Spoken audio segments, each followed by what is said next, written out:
As you might guess, this is a compound panel that really consists of the society and people-oriented dimensions of the Eastern Partnership project.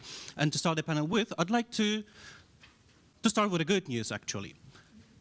Taken together with strategic communications and connectivity deliverables, the people-to-people dimension and the strongest society deliverables are all among the best performers out of all 2020 EEAS deliverables. However, there is also a bad news, and perhaps the bad news is that there are also not only good news. We have three broad topics today on our agenda. The first one is the cross-border cooperation and connectivity. When we think of those topics, it will be perhaps too far-fetched and too early to think of a wider Europe without barriers by 2025, for example. But we would also need to give a credit to those who work on cross-border cooperation on both sides, on the EU and the partner side, and who give us the reason to celebrate the borderland as a space of mutual learning, socialization, best practices exchanged, and so on, rather than place of disconnections. Indeed, to connect is perhaps the mission of the European Union when it comes to the cross-border cooperation, and when it comes to applying the EU's own internal logic of connectivity, and here I'm referring to the extension of the trans-European networks, but also telecommunications, but also the talks on the liberalization of roaming, for example. When it comes to all this, we have together with us today, and I perhaps need to introduce myself. I'm Andriy Tyushka, and I work for the European Neighbourhood Policy Chair here in Natolin, and I am happy to moderate this very panel, the compound panel, in a company of excellent speakers and top-notch professionals in the field. First, who will be addressing the issue of cross-border cooperation and connectivity will be Professor Ilkka Liikanen from the Karelian Institute, the Institute of Eastern Finland, who also used to be the director of the Vera Center for Russia and Borderland Studies. To my left, you will see, to start with, to my immediate left, Ms. Patricia Reilly, who is the deputy head of cabinet for Mr. Tibor Navracsics, the European Commissioner for Education, Culture, Youth and Sport. Next to her is Dr. Anastasia Klimovich, who is an independent Eastern Partnership expert, as well as she is involved in many projects conducted by the GFA Consulting, for example, on vocational educational training and so on. She's also combining the expertise with teaching at the Belarusian State University. And we have with us today as well Ms. Sabina Sharifova, the representative of the yesterday's New Generation Summit and the Young European Ambassador herself. And it's our pleasure to introduce these speakers and to have them here to address the broad topic of cross-border mobility, education, and perhaps integration in research and innovation dimensions. Last but not least, this panel would be incomplete without a focus on communications.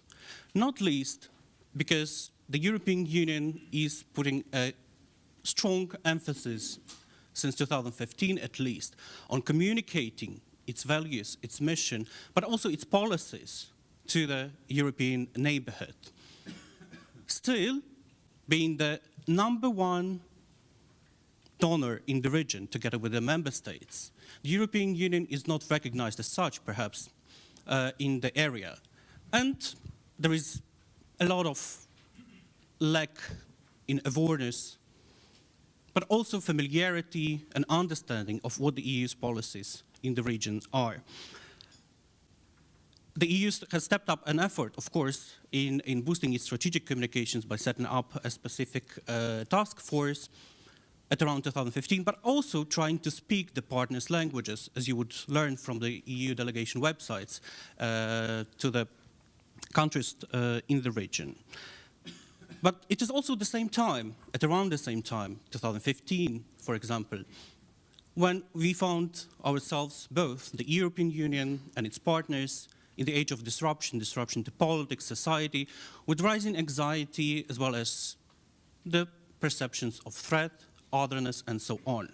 Thus, the emphasis on communication in the era of such an anxiety, amplified by all sorts of threats coming from the fake news, disinformation, and other sorts of strategic deception, is simply inevitable.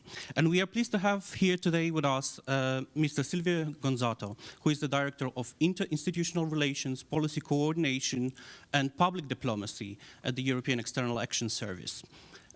Without further ado, I would pass the floor to our first speaker today, Professor Liikanen. The floor is yours.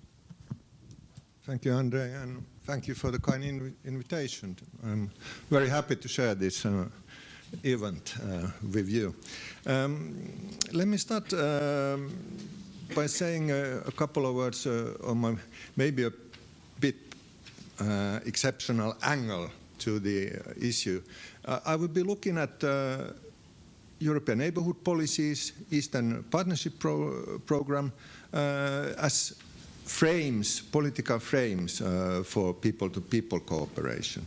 And I'll be trying to combine here kind of global perspectives and then regional perspectives to cooperation. I come from Finland, and as you know, the Finnish-Russian border is maybe a quite particular case in European neighborhood policy area, and in there we have a lot of big policies involved, EU-Russia relations. Then we have project level, people-to-people cooperation, cross-border ties, but very little in between. So I'm afraid my speech may be shamelessly Finnish in the sense that I will address quite a lot of these big geopolitical frames and then local level cooperation. Bear with me and fill in on experiences of other countries and institutional forms of Eastern Partnership Program. I have 3 points to make, but I start with a short introduction taking you 5-7 years back, 2012. Many of you remember the year when the EU was granted the Nobel Peace Prize. And this, of course, tells us from the post-Cold War optimism there was in regard to EU's role as a global actor, as a regional actor. There were, at the time, very much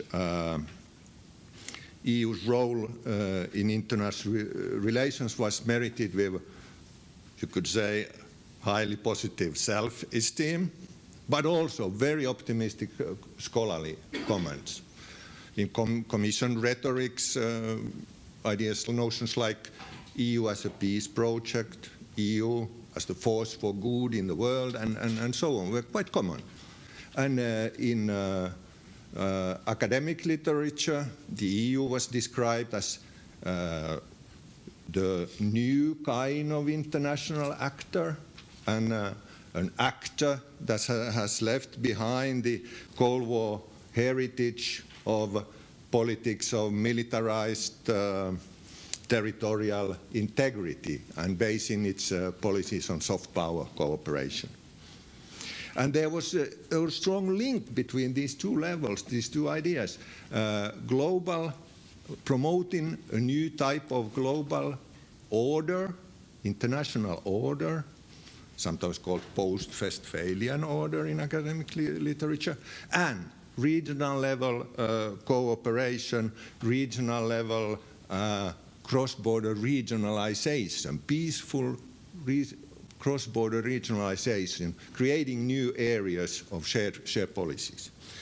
And this was one of the key arguments of the Nobel Committee when granting the Nobel Prize to the EU. The Cold War division between East and West has been brought to an end, has to a large extent been brought to an end by these measures, these policies. And this was serious talk among academics, politicians, and, well, the statement of the Nobel Committee tells us something of the optimism still there in 2012. A few years later, after the Ukraine crisis, we all know that the tone of discussion has completely changed. East and West are very much back in the political language, and we can maybe see some kind of notion of even discussions about the return of the Cold War as a grand epochal change in international order. And somehow I think, and this is my starting point now, there is this kind of emerging theories of two epochal global U-turns in international relations. One after the Cold War, a new Westphalian international order promoted very much by the EU. Then, after the Ukraine crisis, a steep U-turn back to end of the new post-Cold War international order, maybe a return to Cold War. And my point here, the 2-3 points I will make, they are to critically assess these theories of U-turns in international relations.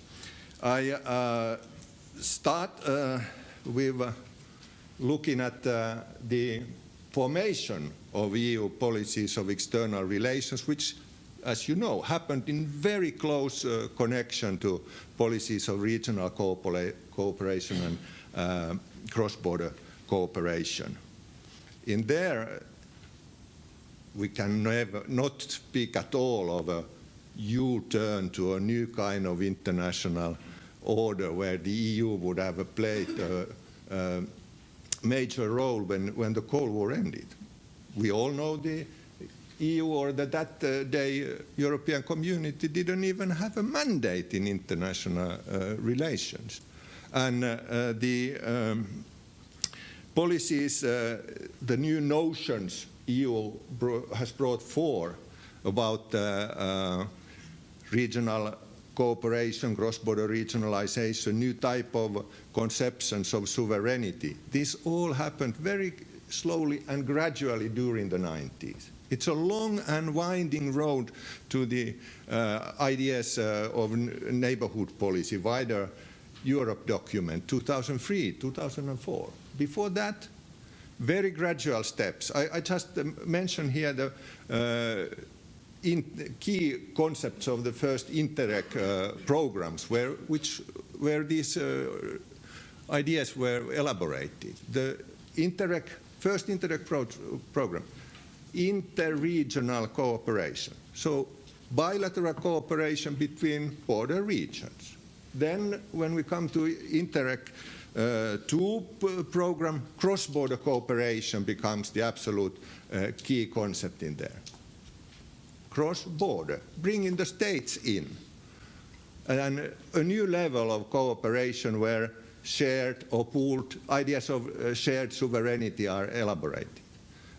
Interreg 3 program, trans-European cooperation pops up as the key concept, meaning, of course, that there's a totally new frame, European frame for these policies, and there's a new actor, the Commission, in charge of these policies, the EU itself. So from regional cooperation to this European level cooperation, it took more than 10 years. So in this sense, the idea of a sudden turn to new international relations and the EU as a motor is quite far-fetched. Then my second point, and I'm specialized in conceptual history, political language, and my second point is the beauty of the concept of European neighborhood. It's so clever political innovation in the sense that it combines the idea of a new kind of relationship, neighborhood as a relation between neighbors, maybe now involving new ideas of sovereignty, and then neighborhood as a framing of these policies. So there are these two innovations introduced with this very concept. And well, you know your wider Europe document 2003, the European Neighbourhood Policy document 2004. Here we find this introduction of elaboration of new concepts of sovereignty, of policies within and beyond the borders of the European Union.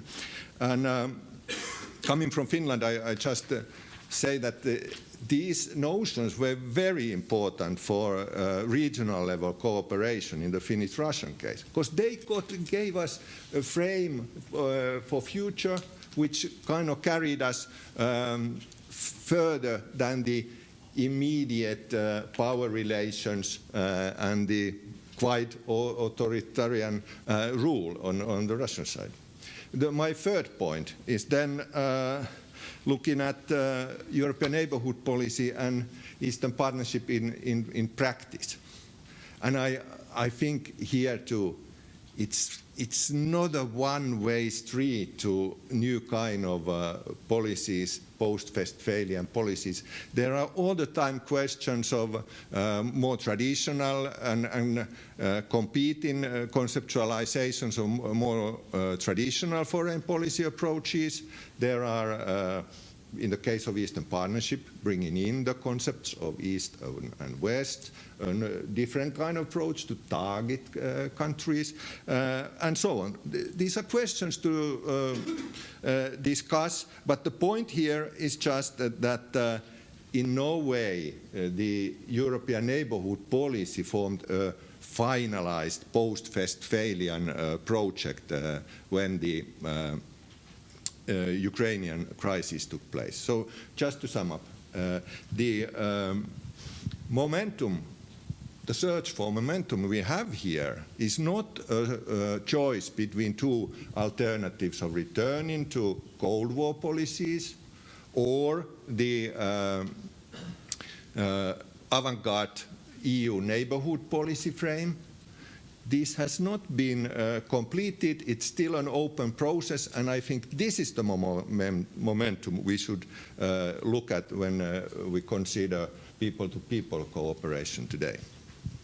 Thank you. Thank you, Professor Liikanen, for such a long view on cross-border cooperation within and beyond Europe. For sake of fairness, it would be also needed to say that there are also tangible and say more closer to people dimensions of this very cooperation.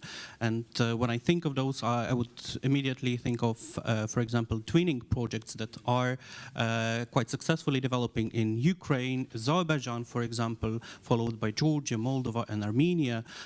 When I think of connectivity, for example, I would also think of connectivity not only among people themselves, but also among businesses, among institutions, public institutions as well, which comes with experience sharing and best practices sharing.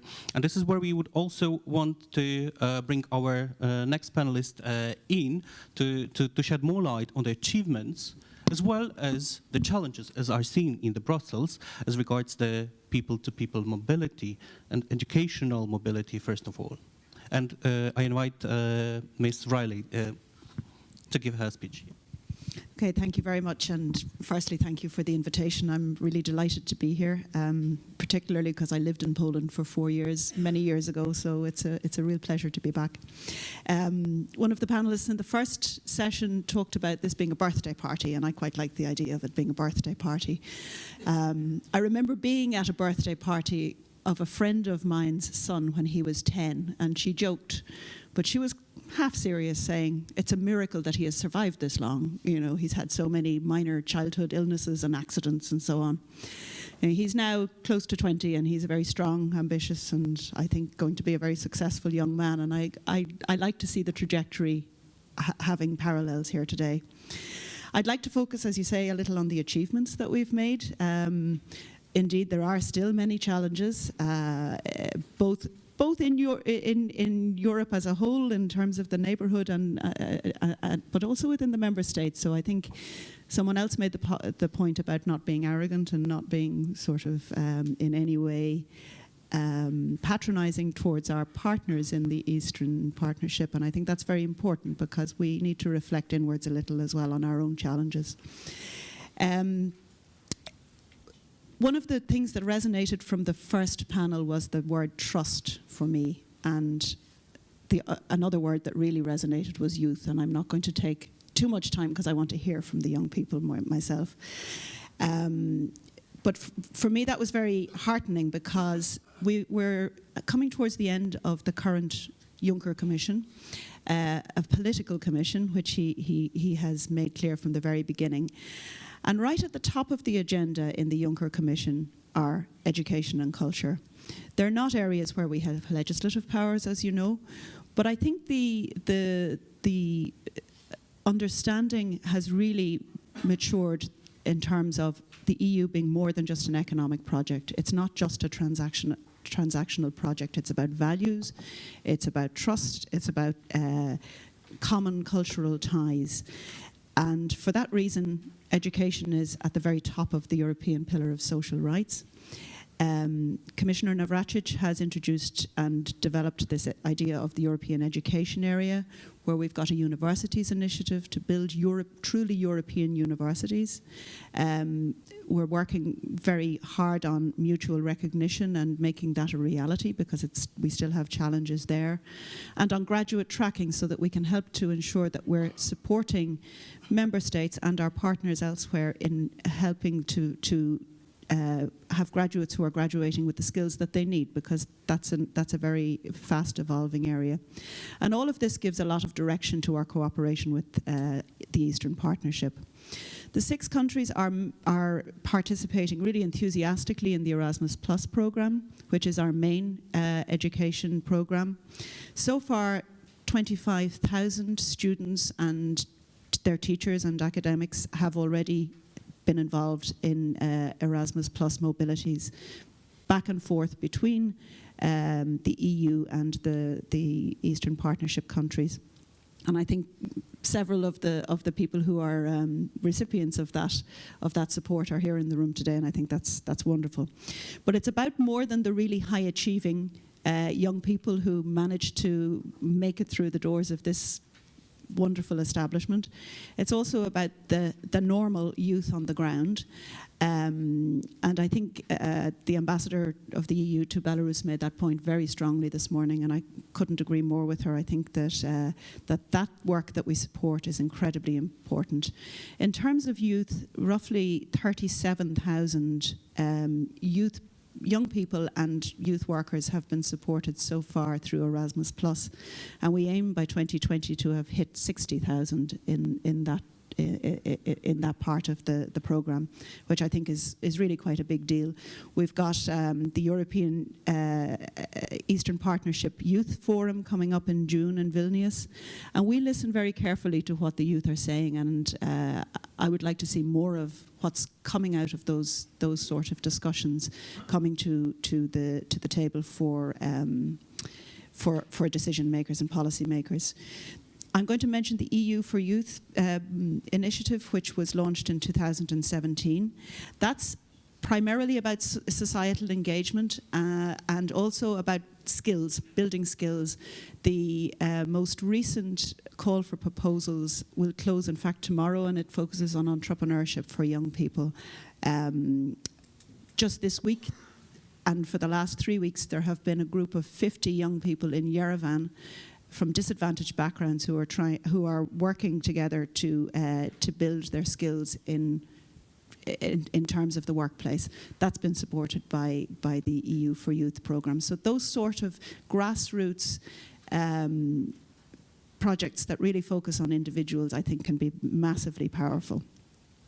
We have the e-twinning project, which has been extended to use in Eastern Partnership countries. We've got 1,700 schools, so school-level children who can do projects together. You can sit in a classroom in Tbilisi and partner with a classroom in Stockholm and do a project on cultural heritage or mathematics or science. So, I mean, I think that's a wonderful tool.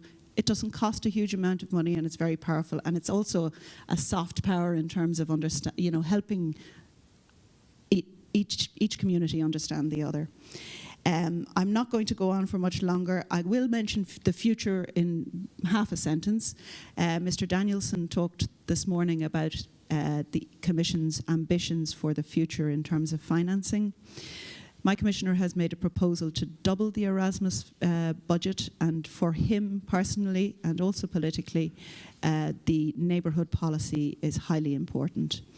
I know the same applies to those involved in the so-called RELEX family or the External Action family. I believe that the next commission, which will start, in theory at least, at the very end of this year, will be at least as political as this commission. So for me, I think it's pretty obvious that our relationships with our neighbours, with our friends, will continue to be very high on the political agenda, and I would expect that to be reflected in the financing for the future. Thank you very much. I will not comment on this, but invite next speakers, Mr. Klimovich, Mrs. Klimovich, and your take on the experiences of educational projects in Belarus, please. Thank you, Andriy, and Professor Schumacher, thank you very much for having invited me. I'm going to focus on the partnership term of the Eastern Partnership as a project and as a framework, and moreover, I will focus on the implementation of the range of this framework and translation of this framework into the specific actions and components of the actions. And third, last but not least, it's going to be introduced from Belarusian perspective. A couple of trends have been driving the landscape from within Belarus. First of all, the ownership and the leading trend in my view is the ownership that the official Minsk and the public authorities, in terms of the ministries, in terms of the agencies responsible or in charge for a specific sectors, have started and really pay more attention to all range of EU-funded and EU-driven programs and initiatives, and with a special focus to the Eastern Partnership as well. So in comparison to 10 years ago, when Belarus was not represented at the conference at the political level, and only sector cooperation in within work groups started.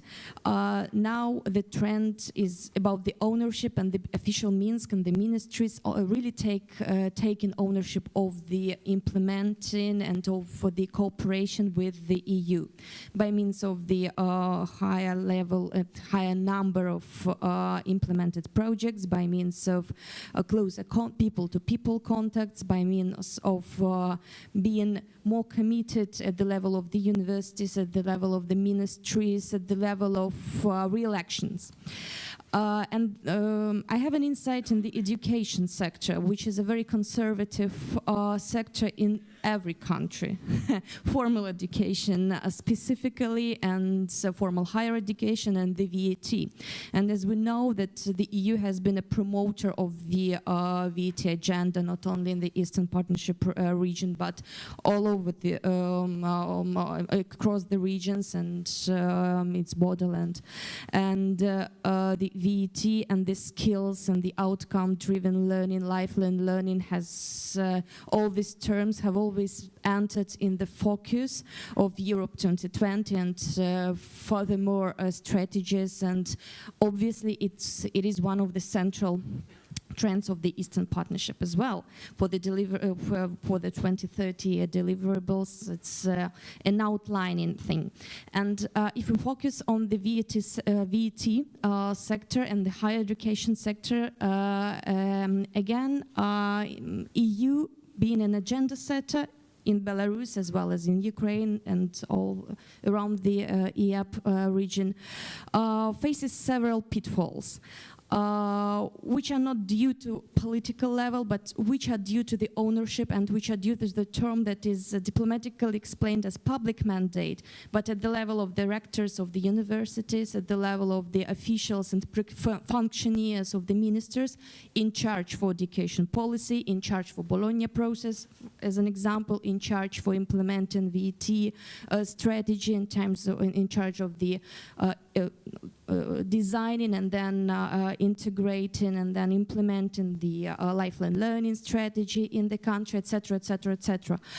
These people, so the functionaries and the middle management, so to say, in the public administration, may have and may not have the public mandate, which translates again in terms of the specific activities in the pitfalls. For example, as an example, back in 2013, even earlier, the negotiations, intergovernmental negotiations between the Commission and the government of the Republic of Belarus first mentioned, even it could have happened even earlier, but it's not, maybe not to my knowledge, first mentioned the intention to take over the modernization of the VAT sector.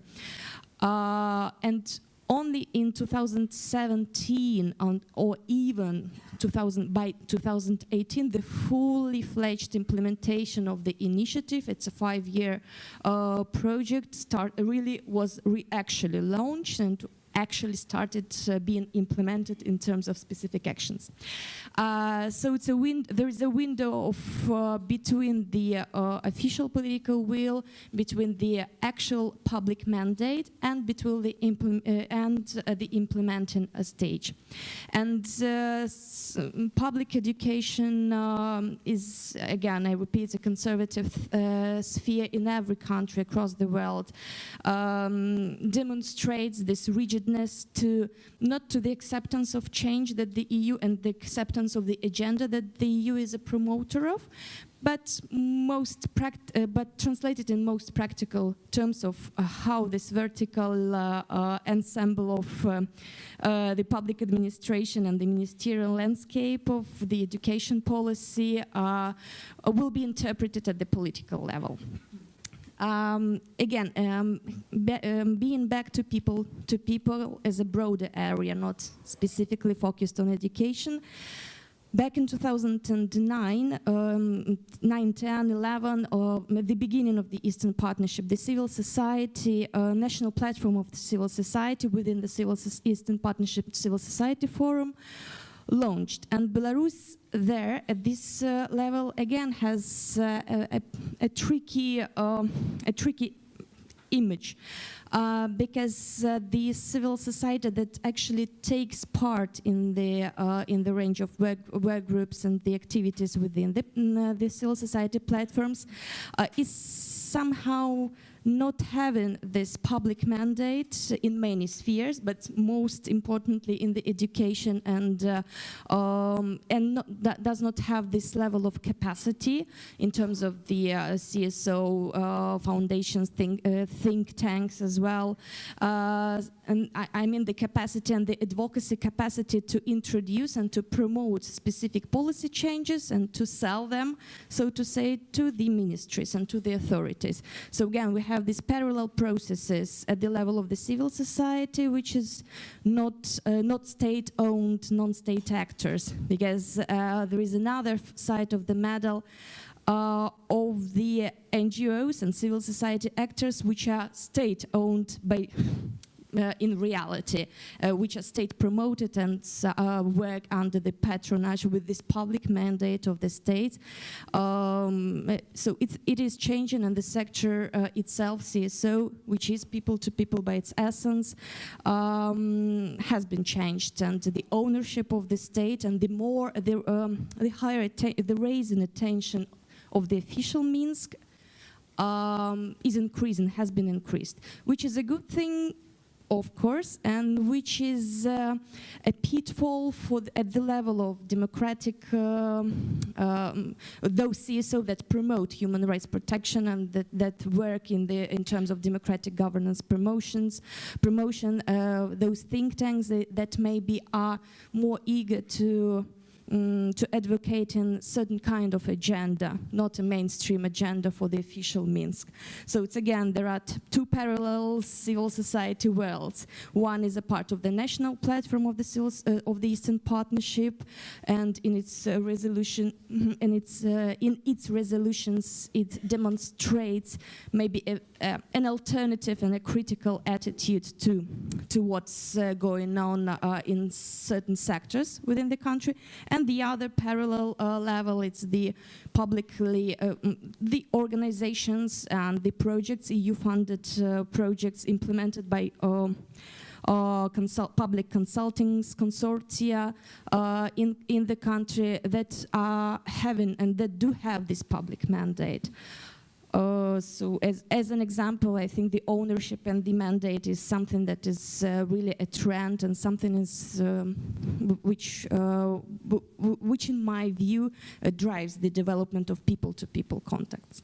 And I will not stop again on youth and culture and Creative Europe program, which had a great success in the country, but I think yes, certain level of expertise in the sector will be needed here, and I think I will stop here. Thank you. Thank you very much. I think it's a good point you ended up with, and it's our greatest pleasure to pass the floor now to the Next Generation Summit representative of the Youth in Action itself. Miss Sabina Sharifova, yes. The floor is yours. Okay. Thank you so much for introduction, and thank you everybody for inviting me, and to all the organizers who made it possible for me to come and participate in such a great event. So I would like to start with the idea that mobility and people-to-people contacts platform, in fact, is a great platform that offers tangible benefits to all of the parties, and in fact brings societies together to make them stronger together and closer. So I had a great chance to participate at yesterday's Youth Summit, where together with my group mates we reflected on our experiences, and I had a chance to speak in the voice of Azerbaijani youth. So basically we were talking about the challenges that we as young people think still exist there in this platform, although a lot has been done, a lot of projects that Azerbaijan and other EAP countries benefit from. Still there are some minor challenges that we would like to address, and there are some small recommendations that we would like to offer, maybe, that we would like to see being implemented. So in order to make it easier for listeners to follow our ideas, I would like to say that our whole discussion was divided into 3 main blocks according to their areas, like according to their topic. And the first one was young people skills, entrepreneurship, and employability. So basically, I can speak also on my own personal experience that we're having this huge problem of brain drain in all of the AP countries and in Azerbaijan. The problem is that people do benefit from these exchange programs, but once they leave the country and see all the chances there in Europe, they're not really willing to come back and to continue living in their home country. And our task here is to motivate them maybe to come back somehow, out so that they see that there is something still waiting for them in their home country. As a good suggestion, together with our mates, we have thought of the idea of providing internships that are paid for the students that participated in the Erasmus Plus program. And the thing is, here we are trying to keep this idea of mutual benefits, like reciprocity. So basically, once people come back to their home countries and benefit from these internships, at the same time, EU member nationals come and benefit from these internships too. So we have here like a win-win project. Another idea that was offered here is that, the challenge that was addressed is the fact that rural areas are, let's say, a little excluded from these projects, and this is something I see again from my experience in Azerbaijani community, that they're not really aware of what's going on, and most of the times only urban areas and the capital is involved in these great projects.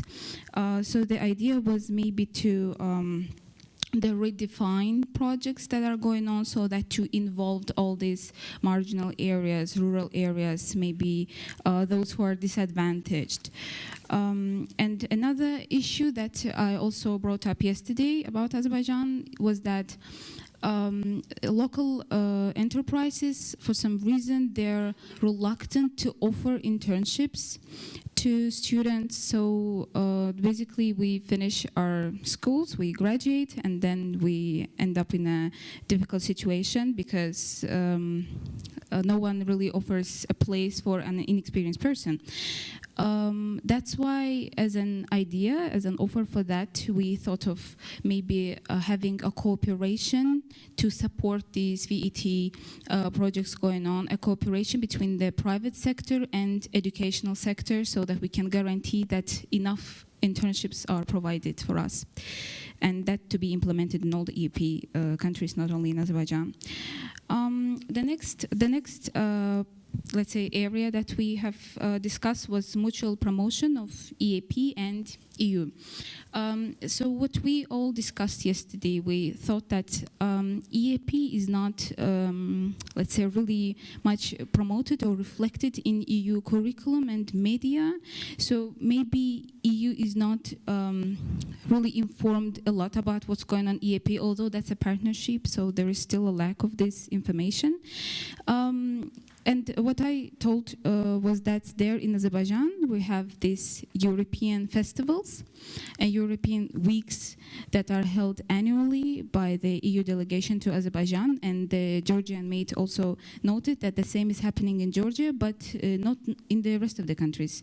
So we would offer maybe to have this type of festivals in all of the EAP member states so that they all can benefit, because that's actually a huge event there in Azerbaijan, and a lot of people are gathering and learning about the European values. Like last year, it was a tolerance year, so we all were involved in these tolerance movies, tolerance music. It was a great event there in Azerbaijan, so that might be another offer.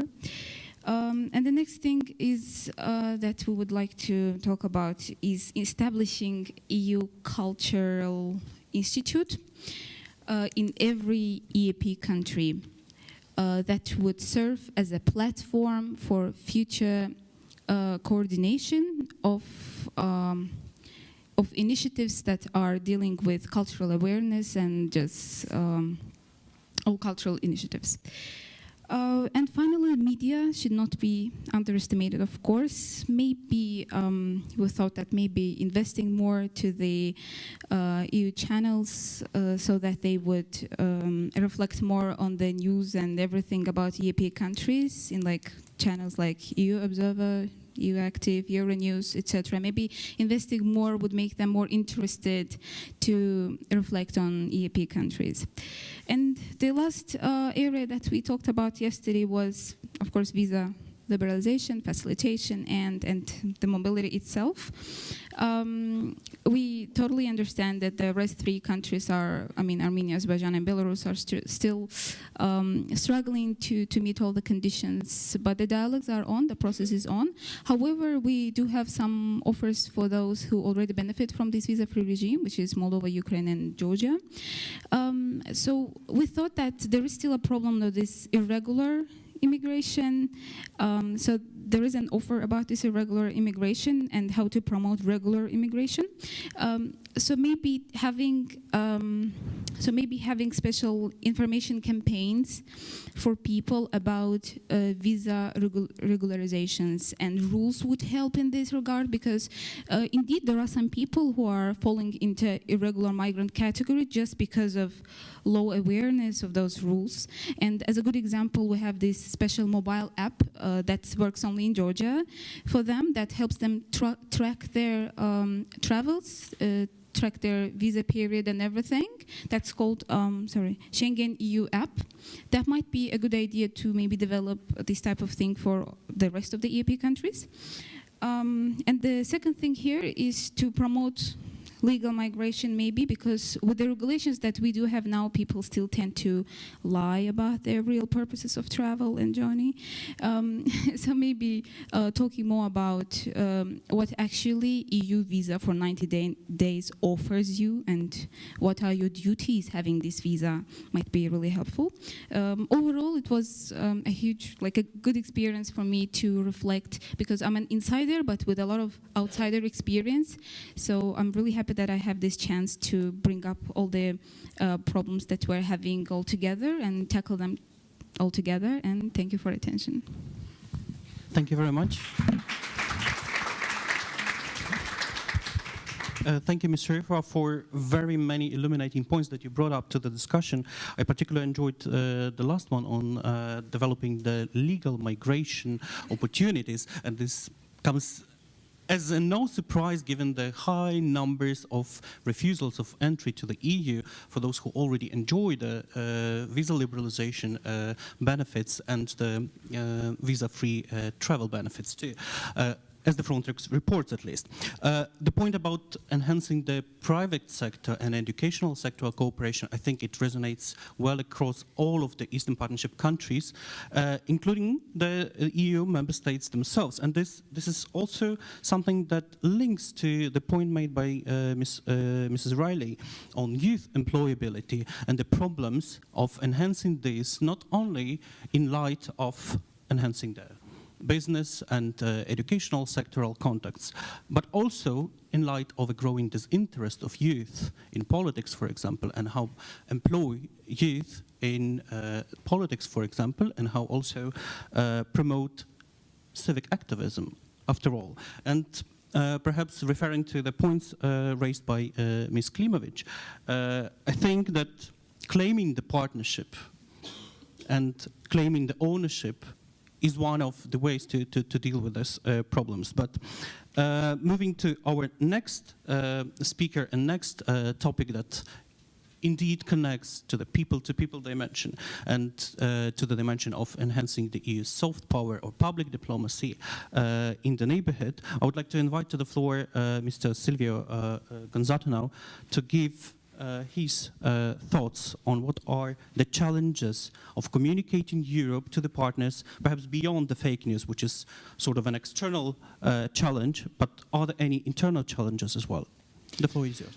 Thank you, Andriy. And I'm quite privileged to come last because I can profit from the contributions of all the colleagues and panelists here. And I particularly appreciated the one by Sabina because it shows really how, when you give the opportunity to young people to discuss among themselves the issues they face, how they also come up with answers to these, and I will comment on some of the issues you raised. I just wanted to give you a little bit, and I'm conscious of the time, a little bit the context in which we find ourselves, our response to it, and also our call for partnership in responding to it.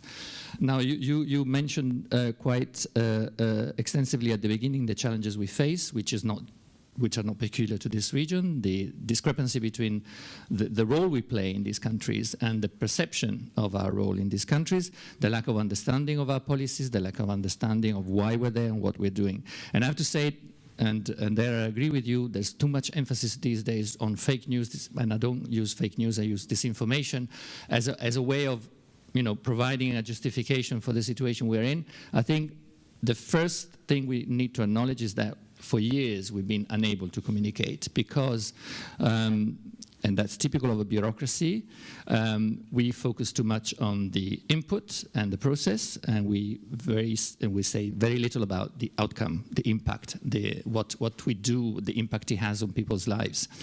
Having worked 25 years before joining the European External Action Service in the European Parliament, I'm acutely aware of this, because whenever I was briefing members of the European Parliament, they would look at me askant and say, can you stop please trying to show off your knowledge of the EU treaty, of the regulation, this and this, and just tell me what's the message, what is it that we want to do? And that's really has been the weakness on which this information has been, thriving, because when you're unable to explain to ordinary citizens in a country what's the impact of the reforms that we're trying to promote in that country, what's the impact on their lives, on the projects that we are funding on the ground, obviously they are more subject and vulnerable to disinformation that tries to portray our presence there as a presence that tries to undermine traditional values, that tries to change their way and approach to societal issues, rather than emphasizing the positive side of things. So our response to this has been move away from project-based communication and really promote more campaign-based communication, which is based on an analysis of what are the issues that really matter to the people in a particular context. And that's been, for example, in a country like Ukraine, we've been really spearheading in this respect. And I think we've made quite a lot of progress in this respect by also, in a way, moving away from, as I was saying, process and input, which in countries which are affected by corruption, for example, can be actually counterproductive. To speak about millions that the EU, spends in Moldova in a context where the government was involved in a huge corruption scandal is not necessarily a good thing. People will say, these Europeans are completely nuts. They're just giving money to these oligarchs and they put it in their pockets and we don't see any of it. So it's really not the right approach. And we moved away from that to more storytelling, where we really let citizens of Moldova or Ukraine tell their story, and in that story you see that EU has been also playing a positive role. But my point here, because this is about people to people, is that this is not enough. Our credibility sometimes undermined, and anyway, the context in which we work is a context which is extremely polluted. To make news these days when the producers of information are so disparate and so diffuse is very difficult. And that's why the people-to-people contact comes into play for us and is extremely important, because my concept of public diplomacy is different from strategic communication. In strategic communication, I'm engaged in getting my message across. In public diplomacy, I'm engaged in finding common ground with other audiences. And I think the people-to-people contacts are precisely serving this purpose, is breaking down those barriers that those that also want to promote this information are trying to erect, the us versus them, the fact that the West is corrupt, decadent, and so on and so forth, and we stand for traditional values, stand for this, for the family, and so on and so forth. These people-to-people contacts help us break those barriers. And we've been reaching out to sometimes constituencies that you wouldn't think about, precisely to establish this dialogue. In Georgia, we've been talking to the Georgian Orthodox Church. And I remember the first time I saw these big, priests coming to the EEAS in Brussels, and I was thinking, what's going on?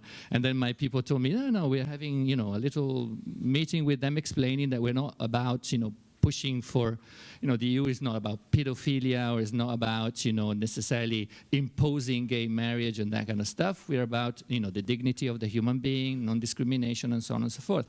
This dialogue is going on, is still going on these days. And now we hear from the Georgian church that they're even prepared to distribute in their churches or in their schools material which talks about the EU in a positive way, which is a huge turnaround.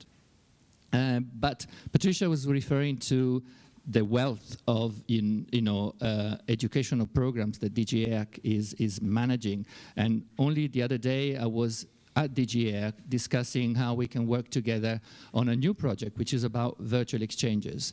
This was sort of pushed also by us very much in partnership with DG EEAC in the context a little bit of fight against radicalization, which is again an issue of barriers, perception and prejudices. And it's about basically connecting people on a digital platform, young people from different universities, and promoting debates on issues that sometimes are very sensitive and very delicate. They talk, touch on sexuality or whatever, but it's their choice. They do it, and making a first step in establishing these partnerships and these networks.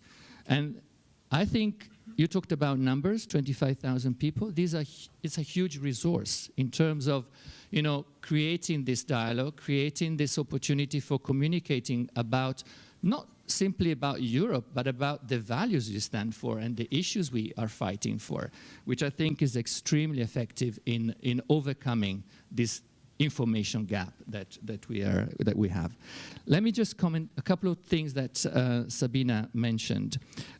You mentioned European festivals, and I know that the one in Baku is extremely successful because my people are involved in the organization of it.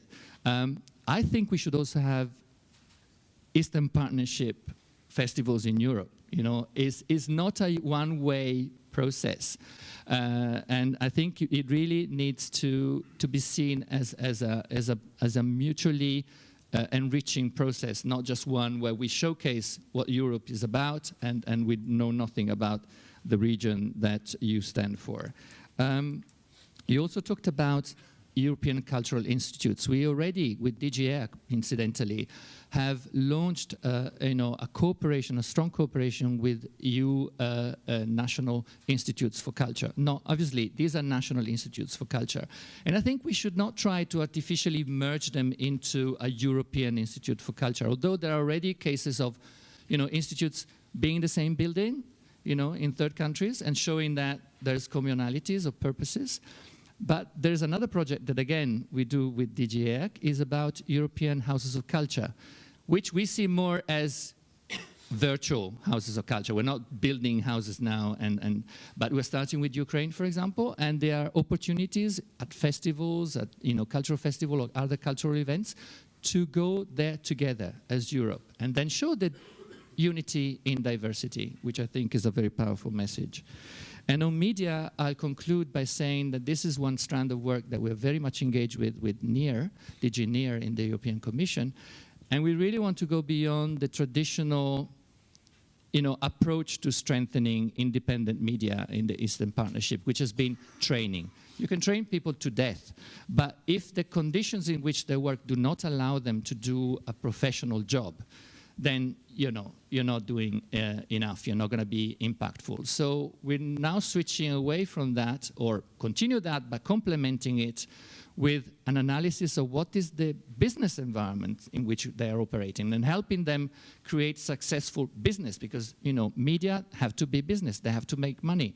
And I think the recent polemic about the copyright directive is also a way of, whatever you think, but it's also a way of addressing this, because people get their news from the internet, from platforms, but nobody's paying for it. And the poor journalists that are trying to produce professional journalism are more and more squeezed, because they have to produce and they have to compete with other platforms that profit from the advertisement that has been sucked away and siphoned away from traditional media.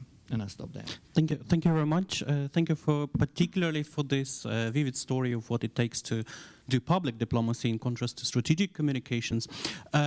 We have literally 5 minutes left, but I will need to ask 2 questions at least. The pressing questions, and I would want to start with you, Mr. Gonzato. First of all, we've heard a lot these days, and there is also a credible opinion polls statistics behind that the EU has won hearts and minds of the people in the Eastern Partnership countries to the different extent, but still. My question would be, how not to lose those? And when we think about the question, how not to lose the hearts and minds, and when we think about the public diplomacy, is there anything that still needs to be done? Yeah, how not to lose is an interesting answer. I think, first of all, we need to remain credible, but that moves the question away from those dealing with communication to those who are doing the policy. But I also think that it's a question of ensuring that our engagement with young people like Sabina is not one where we're simply providing opportunities for dialogue, where they can develop their capacity to advocate, advocacy, but really move to agency. So allow these young people to feel that they are protagonists also. The policies are not shaped for them, but they're shaped by them. So that, the responsibility in a way for the success of an Eastern Partnership policy is not one that falls simply on us, but is a shared responsibility, is one where, it's civil society, the government, the EU, that both, all work together towards a common goal. Thank you very much. And when it comes to mobility, and when it comes to the education mobility and the mobility of youth, first and foremost, I think there is another side of the story that hasn't been touched upon within this discussion and this panel. And this is something that comes to the fore of attention when you visit the public institutions in the region. And especially I had the pleasure of doing this in Moldova or Ukraine as part of our selection interviews. The fear is there about the brain drain, The question is perhaps a bit provocative, but still important, how to avoid brain drain and promote brain circulation instead. Is there any answer in Brussels? Is there any idea among youth? Is there any possible that the educational sector could do, maybe as well, in cooperation with the private sector? If you could just briefly, one by one, share your thoughts on that. Thank you. It's a very tough one, because it's a challenge that we face again within the EU as well. It's a hot topic in the discussions on the future framework program for research and innovation. It's one of the political hot potatoes is the whole issue of the imbalance of the distribution of funding, but also the attraction of people from one part of the EU to another. So, of course, it's the case also with our Eastern partners. I'm a little bit more optimistic maybe about this in the long term, but it's a long game. I come from a country, by my accent where I come from, I'm Irish. We have exported more people than we have exported almost anything else. Eventually, a lot of them do come back. Not all of them come back, but many do. But what also comes back is a huge amount of goodwill towards the country. So I spoke last night with a colleague who was on the panel this morning, Richard, who's an American-Italian from Boston, and we had a long conversation about expatriates and their influence on the society that they're in, but also even if they never go back, the influence that they have in terms of investment, in terms of understanding, in terms of cultural exchange. So I'm less pessimistic maybe than one might be in the short term. However, I'm not going to deny that it's an issue. So for me, I think the key thing is to support the countries that are most susceptible to brain drain in terms of their economic stability, their political stability. Again, somebody spoke this morning, and I think it's right. Internal investment and foreign direct investment is reluctant to move into a country and expand unless they've got a solid political system, an absolutely stable economic situation. So I think what we can do at European level goes beyond education and goes beyond cultural exchange when it comes to creating those market conditions. Okay, thank you. Such an interesting input. How to avoid brain drain? I mean, in terms of education, young people do not leave if they have objectives and motives to stay. And translating it into actions that both the EU and the single third states could do are a range of retraining programs, a range of new jobs and new professions, and making maybe job market, labor market more attractive in terms of the recognition of the on-the-job experience, if this is not in terms of the formal qualifications. Those are the policies that are again promoted by the EU by terms of the certain programs and supported inside many countries. But again, a young person who has a range of opportunities and creating these opportunities would rather prefer staying or would rather prefer to come back. So there have been implemented programs about comeback for the academia, young people who did some studies abroad, maybe acquired PhD in the States and in Europe, and to reintegrate them back into the academic institutions and on the job market. Again, it's a matter of creating some hubs or innovation centers. New industries are coming, new creative professions that combine former understanding of the professional world and the new media, new technologies that overwhelm the traditional professions. So this is the combination of skills which is required. So providing this opportunity to receive and to be trained and to get these skills as fast as possible, because the corporate education and training and education and development sector is rather a competitor here.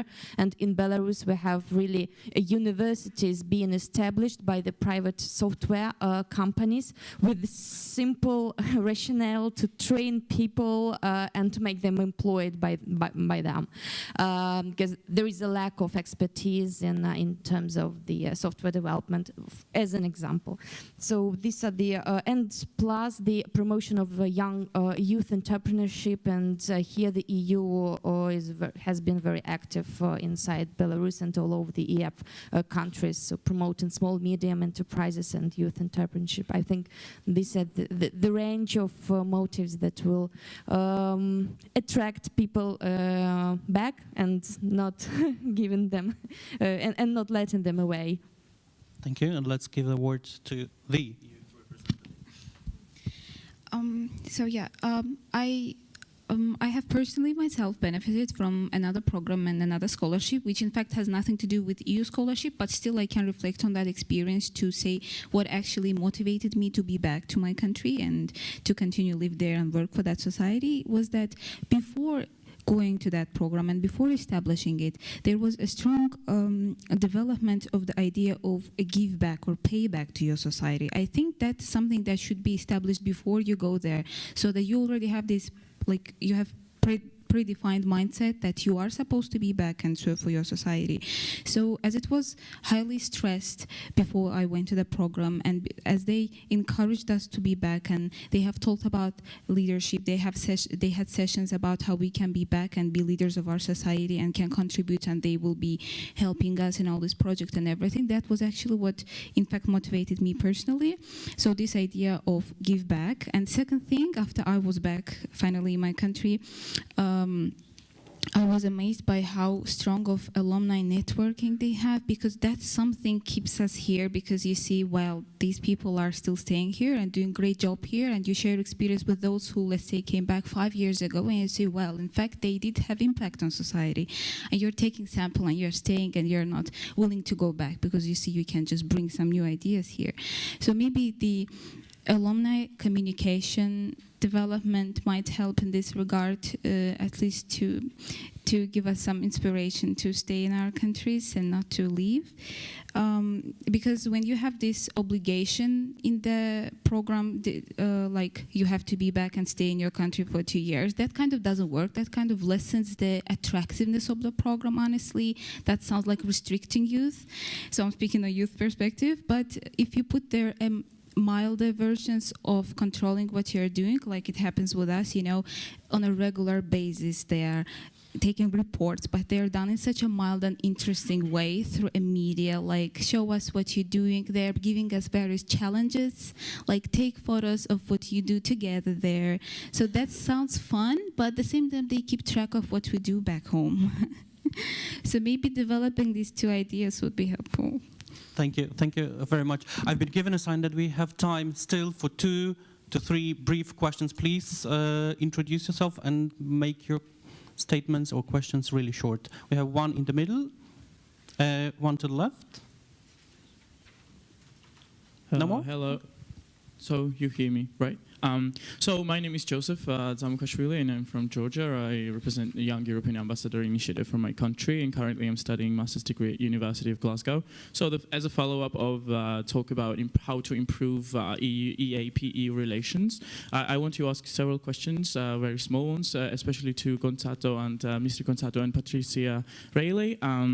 I would like to hear some of your opinions about it. What do you think? How is it possible to include some curriculum in especially Western European countries about our region, to create some EAP studies or something like this? How beneficial it would be for the students who live in Western European countries and have never heard about the program. And I have heard from my colleagues and co-students from my university that they don't really touch this topic at the university. And also, as a follow-up of this, what benefits would bring to raise some funds and increase mobilities from European Union to EAP countries, so that these students can also enjoy being there? As my colleague Sabina mentioned, that it's very important to make the relations very reciprocal, so that not only EAP citizens have a say to express their feelings about benefits got from the EU, but also for the EAP students, for the EU students who lived in the EAP and had some experience there, and which also in the future could be ambassadors of EAP to European Union, as one of our colleagues, which we worked with, mentioned. Thank you. And can we collect another question? Yeah. Okay. My name is Valdemar. I'm a PhD from Warsaw School of Economics, and one of the last questions was related to the brain drain, and thereby to the educational issues. And I would like, in connection with this, to pose my question to Ms. Reilly, who is dealing in the European Commission with the educational issues. So I would like to ask you, what's your opinion on dividing studies into the two-level studies, so into the master degree and bachelor degree? I'm asking because in Poland there are quite many statements, opinions, which are saying that it has simply lowered the quality of studies. Thank you. Thank you. If there are no more questions, okay. The lady in the back. And I think that will be it. Okay, thank you very much. I have more a comment than a question. I'm also part of the Young European Ambassadors Initiative, but I'm from Germany, so I represent the EU countries. And I will very much appreciate what Mr. Gonzato has said. For example, about the virtual exchanges, I myself participated in one. It's a really great opportunity, and I hope that not only university students will be able to participate, but especially those in rural areas for whom it is harder to travel to physical meetings. Also, I really support the fact that we not only need to bring the EU to the Eastern Partnership, but also the Eastern Partnership to the EU, because there's very little movement in that, in my opinion. And I'm sure that the young European ambassadors from the EU countries, we are around 20, are would be very excited to help in this process and to develop some ideas and initiatives on how that could happen. And last but not least, I was very impressed yesterday at the summit by my fellow participants from the Eastern Partnership countries, because they really know what they need to improve the situation in their country for the youth. And that's why I would like to ask in this moment all the governments of the Eastern Partnership countries, but also the EU, to really put pressure on the fact that EU should not be only maybe heard, they should not only be given a chance for dialogue or to say their opinion, but they should really be taken seriously, and they should have a chance to shape the policies that will determine their future. Thank you very much. Thank you very much. I think we'll start with you and the question on... I'll choose the question. Yep. In fact, I'll try to just summarize a little bit. I think the fact of improving the knowledge of a region, so EIP studies in the EU, is critical in the way, and is the best long-term way of fighting disinformation, of fighting prejudice, and overcoming these kind of things. Promoting mobility that doesn't just go one way, but goes also the other way, is another extremely important component. Promoting cultural cooperation, bringing artists from the region to Europe, and from and vice versa, is another way of doing that.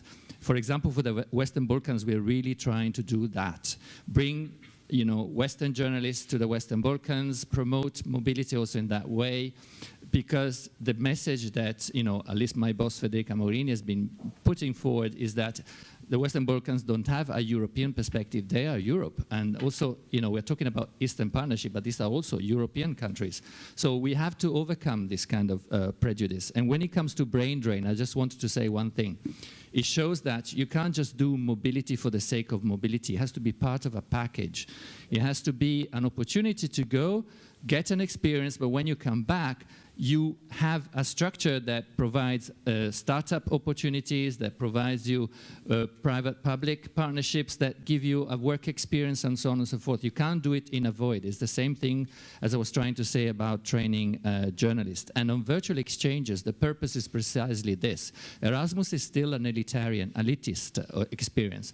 Virtual exchanges is a way of providing students also from let's say, rural universities, the opportunity to have a contact with a reality which they are not confronted with otherwise on a daily basis. Thank you. Thank you. Thank you. And just to complement what Silvio said on curriculum and the availability of information about EU in Eastern Partnership countries, I think the virtual exchanges and also e-twinning at school level has a huge potential rather. And on the point of exchanges going both ways, I can't remember who asked that question, but I couldn't agree more. I think it's incredibly important, and it's something that we're trying to encourage actually, and will continue to try and encourage in the next financial perspective. The question about bachelor's, masters, it's an old chestnut, and frankly, well, two answers. Firstly, member states control their own curriculum development and their curriculum design. It's not something that we influence in any way. The Bologna process is really much more influential than anything we try to do or want to do at EU level. I think curriculum reform is always challenging. For me, whatever labels we put on the qualifications that people receive are secondary to the content and the quality of the content. So I rather not to dwell on that a huge amount. And I would just say one further thing, just in terms of the contribution of the young people, and I'm really grateful for the fact that the event happened yesterday, because I think it has added huge richness to the discussion in this panel and the last. Get involved in the policy making itself. Apply to join organisations like the European Commission, or in your own countries, join the administrations and be part of that change. Get into politics. Because frankly, unless we have high quality people making the decisions, we can get as much input as possible from people, but if you're actually at the table making the decisions, it makes a huge difference. Thank you very much. I'm afraid we will need to wrap this session to a close, and I'm happy we are doing this on such an optimistic note. Thanks for sharing your insights, your critical stance, but also optimism. I think there is a lot of food for thought, but there is actually as well a lunch food waiting for us. Thus, let's give an applause to the panelists and enjoy your lunch.